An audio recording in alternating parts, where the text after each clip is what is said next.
ودانائے سبل ختم الرسل مولائے کل جس نے، ودانائے سبل ختم الرسل مولائے کل جس نے، غبار راہ کو بخشا فروغ کسی تاخیر کے اور بغیر کسی تمہید کے میں سیدھے مولانا کی طرف رجوع کرتا ہوں اور ان کو دعوت دیتا ہوں کہ وہ آئیں اور اپنے ناصحانہ کلمات سے ہم سبھی کو مستفیض فرمائیں۔ میری مراد جناب حضرت مولانا محمد ذاکر صاحب قاسمی۔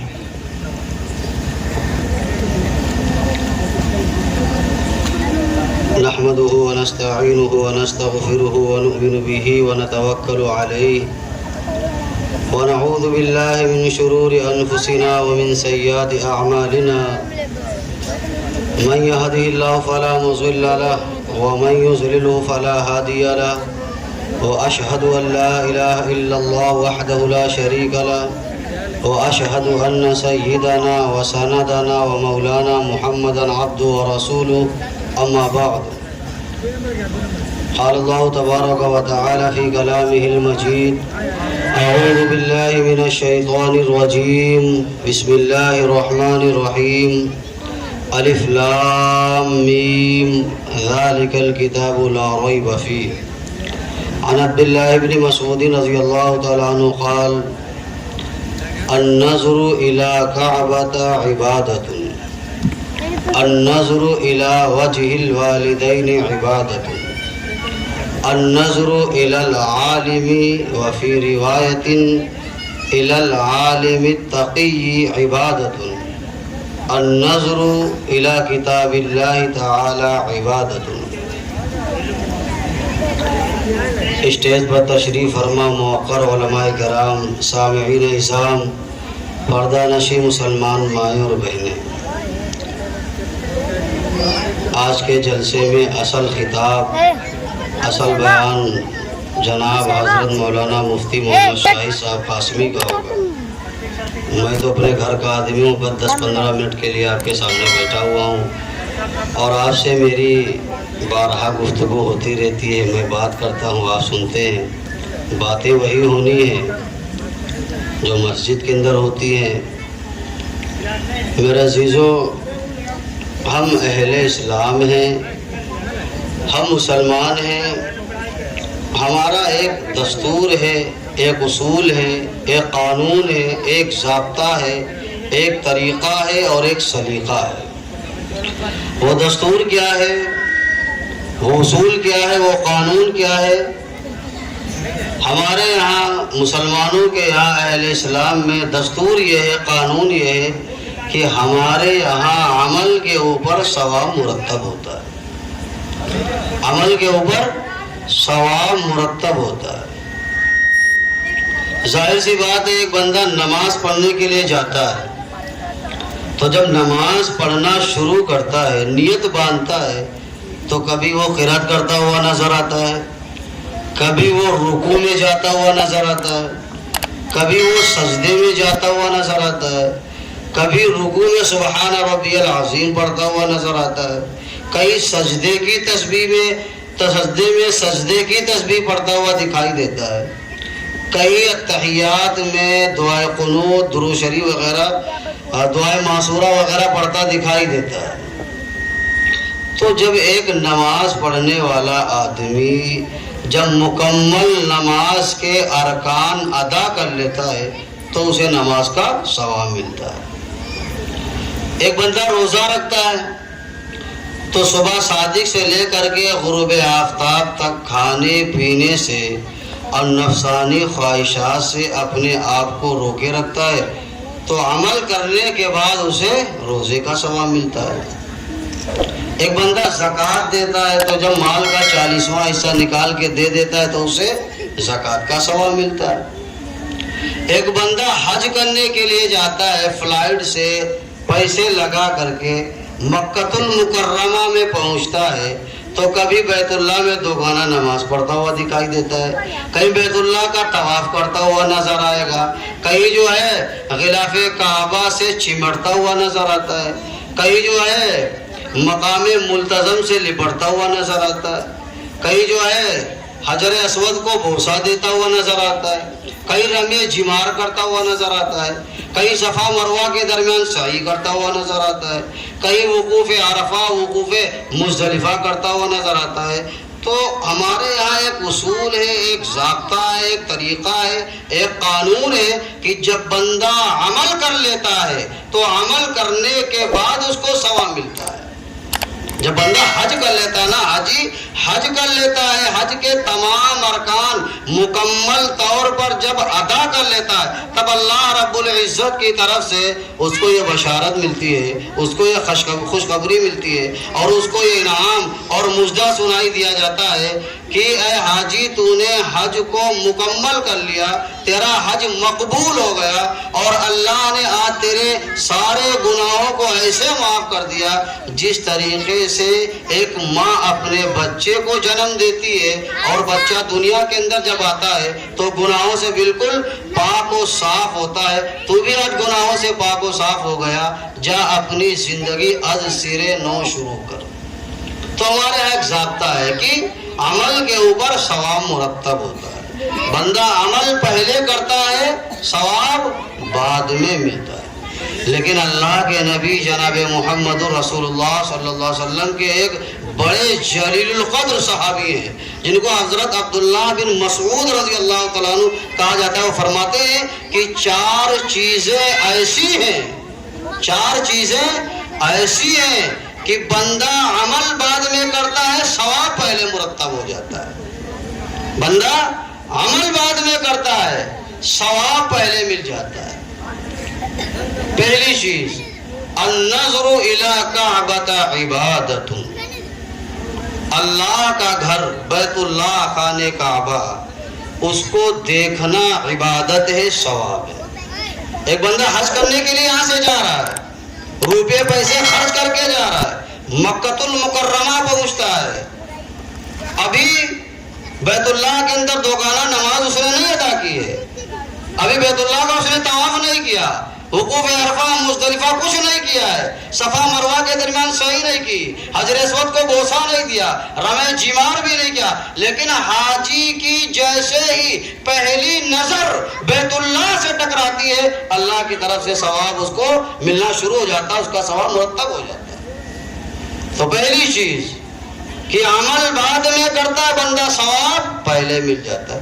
النظر الی کعبۃ عبادۃ، اللہ کے گھر کو دیکھنا ثواب ہے، عمل بعد میں، ثواب پہلے ملتا ہے۔ اور دوسری چیز، النظر الی وجہ الوالدین عبادۃ، ماں باپ کے چہرے کو دیکھنا ثواب ہے، ماں باپ کے چہرے کو دیکھنا ثواب ہے، ان کی عزت کرنا، ان کی عظمت کرنا اور ان کا ادب و احترام کرنا، ان کی خدمت، یہ بہت بڑی بات ہے، یہ بہت بڑی چیز ہے۔ خدمت کرنا، عظمت کرنا، ادب و احترام، یہ بہت بڑی چیز ہے۔ صرف ماں باپ کے چہرے کو محبت کی نگاہ سے بندہ دیکھ لے، اس کا ثواب ملنا شروع ہو جاتا ہے۔ جیسے ہی ماں باپ کو محبت کی نگاہ سے دیکھے گا بندہ، ثواب ملنا شروع ہو جاتا ہے۔ تو ماں باپ بہت ہی بڑی نعمت ہے۔ اس نعمت کی قدر کب ہوتی ہے؟ جب یہ نعمت ہمارے ہاتھ سے چلی جاتی ہے، جب یہ نعمت ہمارے ہاتھ سے چلی جاتی ہے۔ جن کے ماں باپ حیات ہیں وہ ان کی خدمت کر لیں، ان کی عزت کر لیں، ان کا ادب و احترام کر لیں۔ جب یہ چلے جاتے ہیں نا تب افسوس ہوتا ہے۔ اگر باپ بوڑھا بھی ہے، کچھ کما نہیں سکتا، کچھ کر نہیں سکتا، چارپائی پر اگر صرف لیٹا ہے، اٹھ بھی نہیں سکتا، تب بھی یہ بہت کام کا ہے، تب بھی بہت کام کا ہے۔ یہ کس طریقے سے آپ پریشانی میں مبتلا ہو جائیں، آپ کسی مصیبت میں پڑ جائیں، آپ کا ذہن کام کرنا بند کر دے، آپ بڑے بڑے وکیلوں کے پاس ہو کر کے چلے آئیں، سارے لوگ جواب دے دیں کچھ نہیں بننا ہے، تب جا کر کے جب کہیں کچھ نہ بنے، اس بوڑھے باپ کی چارپائی کے پاس آ جانا اور اس سے جو ہے عاجزانہ انداز میں کہہ دینا کہنا کہ ابا جی ہمارے لیے ہاتھ اٹھا دیجئے اور اللہ سے دعا کر دیجئے، تو رب کعبہ کی قسم جہاں رشوتیں کام نہیں آتی ہیں وہاں ماں باپ کی دعائیں کام آیا کرتی ہیں، وہاں ماں باپ کی دعائیں کام آیا کرتی ہیں۔ ہم ان کو معمولی نہ سمجھیں، جن کے ماں باپ نہیں ہیں ان سے پوچھو، مینیجر صاحب نہیں ہے گھر میں پوچھو کیا عالم ہے، ان کے اولادوں سے پوچھو، ان کے بھائیوں سے پوچھو کیسا گھر کے اندر لگتا ہے۔ ہم بھول گئے اپنے بچپن کو کہ کس طریقے سے ماں باپ نے ہمیں پالا ہے، کہ جب عید کا وقت آتا تھا تو ماں اور باپ ہمیں دکان کے اوپر، جوتے کی دکان کے اوپر، چپل کی دکان کے اوپر اور کپڑوں کی دکانوں کے اوپر لے جایا کرتے تھے، اور ایک نہیں 10 جوتے پیر میں ڈالتے تھے، 10 طریقے کے چپل پیر میں ڈالتے تھے، اور یہ زبان سے کہتے تھے کہ یہ جوتا میرے بیٹے کے اوپر نہیں اچھا لگتا، یہ چپل میرے بیٹے کے پیر میں نہیں اچھا لگتا، دوسرا دکھاؤ، دوسرا دکھاتا، یہ بھی نہیں اچھا لگتا۔ جب 10 طریقے کے جوتے دیکھے ہیں، جب 10 طریقے کے چپل دیکھے ہیں، ان میں سے تب ایک چپل تیرے لیے پسند کیا تھا۔ جب کپڑے کی دکان پہ ماں باپ جاتے ہیں، 10 جوڑے دیکھتے ہیں، دکاندار دکھاتا ہے یہ نہیں اچھا لگتا، دوسرا دکھاتا ہے میرے بیٹے کے جسم کے اوپر یہ نہیں اچھا لگتا، 10 جوڑے دکھانے کے بعد تب ایک جوڑا پسند آتا ہے کہ یہ میرے بیٹے کے جسم کے اوپر، یہ میرے چاند کے اوپر جو ہے یہ جوڑا اچھا لگے گا۔ تو ہم ان کی عزت کریں، ہم ان کا ادب کریں، ہم ان کا خیال کریں۔ پیارے آقا جناب محمد رسول اللہ صلی اللہ علیہ وسلم سے ایک صحابی نے پوچھا تھا کہ یا رسول اللہ میرے حسن سلوک کا سب سے زیادہ حقدار کون ہے؟ میرے حسن سلوک کا سب سے زیادہ حقدار کون ہے؟ پیارے آقا جناب محمد رسول اللہ صلی اللہ علیہ وسلم نے ارشاد فرمایا تھا کہ تمہاری ماں۔ پھر دوبارہ پوچھا یا رسول اللہ میرے حسن سلوک کا سب سے زیادہ حقدار کون ہے؟ آپ نے پھر فرمایا تمہاری ماں۔ پھر تیسری مرتبہ پوچھا یا رسول اللہ میرے حسن سلوک کا سب سے زیادہ حقدار کون ہے؟ آپ نے فرمایا تمہاری ماں۔ پھر جب چوتھی مرتبہ پوچھا میرے حسن سلوک کا سب سے زیادہ حقدار کون ہے؟ پیارا آقا جناب محمد رسول اللہ صلی اللہ علیہ وسلم نے ارشاد فرمایا کہ اب تمہارا باپ۔ علماء کرام نے اس کی توجیہ نکالی، اس کی وجہ نکالی محدثین نے کہ آخر ایسی کون سی وجہ ہے کہ پیارے آقا جناب محمد رسول اللہ نے ماں کے حق کو 3 مرتبہ باپ سے مقدم رکھا۔ علماء کرام نے محدثین نے اس کی وجہ یہ نکالی کہ زندگی کے اندر 3 مواقع، 3 مرحلے ایسے آتے ہیں کہ ان مرحلوں سے صرف ماں کو گزرنا پڑتا ہے، باپ کا اس سے کوئی تعلق نہیں ہے، باپ کا اس سے کوئی واسطہ نہیں۔ اسی لیے اللہ کے نبی نے 3 مرتبہ ماں کے حق کو مقدم رکھا ہے۔ ایک وہ مرحلہ جب ماں امید سے ہوتی ہے، جب ماں حمل سے ہوتی ہے، تو جو دقتیں، جو پریشانیاں، جو مصیبتیں، جو اذیتیں آتی ہیں وہ صرف ماں کو آتی ہے، باپ کو نہیں آتی۔ بس اوقات ایسا ہوتا ہے ماں کو کہ ماں کھانا کھاتی ہے، پیٹ میں پہنچ بھی نہیں پاتا ہے، واپس آ جاتا ہے۔ ماں پانی پیتی ہے، پیٹ کے اندر مکمل طور پر پہنچ بھی نہیں پاتا، واپس آ جاتا ہے۔ ماں سیڑھی کے اوپر، زینے کے اوپر چڑھتی ہے تو ڈرتی ہے، ٹھیر ٹھیر کے چڑھتی ہے، اترتی ہے تو ڈرتی ہے، کوئی وزن چیز سر کے اوپر رکھتی ہے تو ڈرتی ہے، سوتی ہے تو کروٹ بدلنے میں ڈرتی ہے۔ تو حمل کی صورت میں جو دقت، جو پریشانی آتی ہے وہ صرف ماں کو آتی ہے، باپ کا اس سے کوئی واسطہ نہیں۔ اور دوسری جگہ وہ ہے کہ جس کا واسطہ صرف ماں سے ہے کہ جب بچے کی ولادت کا وقت آتا ہے، بچے کی پیدائش کا وقت آتا ہے، تو جو دقت، جو پریشانی، جو مصیبت ماں کو ہوتی ہے، باپ کا اس سے کوئی تعلق نہیں۔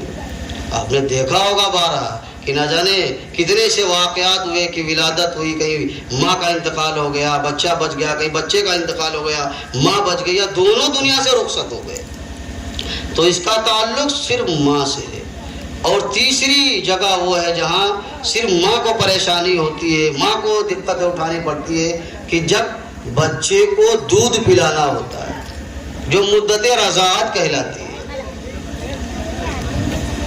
کہ ماں اگر کچھ کھانا بھی چاہتی ہے، من کر رہا ہے کہ کوئی اچھی چیز کھاؤں، لیکن اگر وہ چیز کھائے گی تو بچے کو سردی لگ جائے گی، تو بچے کی وجہ سے ماں وہ قربان کر دیتی ہے، وہ نہیں کھانا کھاتی۔ بہت ساری ایسی چیزیں ہیں، ماں کھانا چاہتی ہے، پینا چاہتی ہے، خواہش ہے، طلب ہے، لیکن بچے کی محبت کی وجہ سے سب کچھ قربان کر دیتی ہے۔ تو یہ 3 جگہیں ایسی ہیں جن کا واسطہ صرف ماں سے ہے، باپ کا اس سے کوئی تعلق نہیں۔ تو پیارے آقا جناب محمد رسول اللہ صلی اللہ علیہ وسلم نے حدیث مبارک کے اندر 3 مرتبہ ماں کے حق کو مقدم کیا، چوتھی مرتبہ باپ کے حق کو بیان کیا کہ حسن سلوک کا سب سے زیادہ حقدار اگر کوئی ہے تو وہ تمہاری ماں ہے، تمہاری ماں ہے، تمہاری ماں ہے، پھر تمہارا باپ ہے۔ اور چوتھی چیز کہ بغیر عمل کے ثواب اس پر مرتب ہو، عمل بعد میں کرے، ثواب پہلے مل جائے۔ النظر الی العالم یا الی العالم التقی، پرہیزگار عالم دین کو دیکھنا ثواب ہے، اس کی عزت، اس کا ادب، اس کا احترام، یہ بہت بڑی چیز ہے۔ صرف محبت کی نگاہ بندہ ڈال دے، اللہ کی طرف سے ثواب ملنا شروع ہو جاتا ہے، ثواب مرتب ہو جاتا ہے۔ اور چوتھی چیز، اللہ تعالیٰ کی کتاب قرآن کریم کو دیکھنا ثواب عبادت ہے، پڑھنا، اس کے اوپر عمل کرنا، یہ بہت بڑی بات۔ صرف دیکھنا، بندہ قرآن کو دیکھ لے، اس کا ثواب ملنا شروع ہو جاتا ہے۔